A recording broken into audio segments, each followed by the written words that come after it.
ओम शांति। मुरली तारीख 18/12/2025। मीठे बच्चे, बेहद का बाबा आया है तुम बच्चों का ज्ञान से श्रृंगार करने।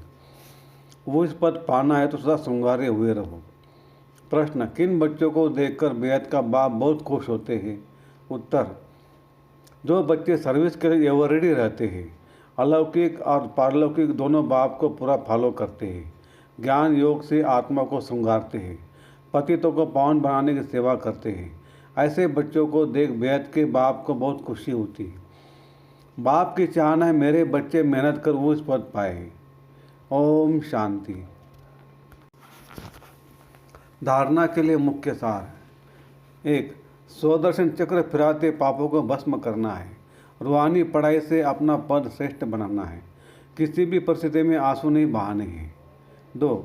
यह वानप्रस्थ अवस्था में रहने का समय है, इसलिए वनमा में बहुत साधारण रहना है, न बहुत ऊंच न बहुत नीच। वापस जाने के लिए आत्मा को संपूर्ण पावन बनाना है। वरदान, सदा मोल्ड होने की विशेषता से संपर्क और सेवा में सफल होने वाले सफलता मूर्त भव। जिन बच्चों में स्वयं को मोल्ड करने की विशेषता है वह सहज ही गोल्डन एज के स्टेज तक पहुंच सकते हैं। जैसा समय जैसे सर्कमस्टांस हो उसी प्रमाण अपनी धारणाओं को प्रत्यक्ष करने के लिए मोल्ड होना पड़ता है। मोल्ड होने वाली रियल गोल्ड है। जैसे साकार बाप की विशेषता देखी, जैसा समय जैसा व्यक्ति वैसा रूप। ऐसे फॉलो फादर करो तो सेवा और संपर्क सब में सहज ही सफलता मूर्त बन जाएंगे। स्लोगन, जहाँ सर्वशक्तियाँ है वहाँ निर्विघ्न सफलता साथ है। अव्यक्त इशारे, अब संपन्न व कर्मातीत बनने की धुन लगाओ। जैसे साकार में आने जाने की सहज प्रैक्टिस हो गई है, वैसे आत्मा को अपनी कर्मातीत अवस्था में रहने की भी प्रैक्टिस हो।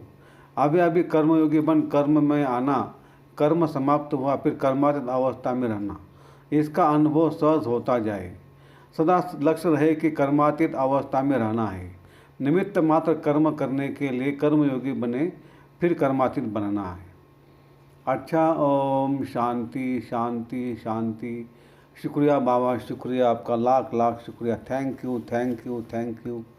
कम बोलेंगे, धीरे बोलेंगे, मीठा बोलेंगे, सोच समझ कर बोलेंगे, तोल तोल के बोलेंगे और खुशी खुशी से घर जाएंगे। Thank you thank you thank you.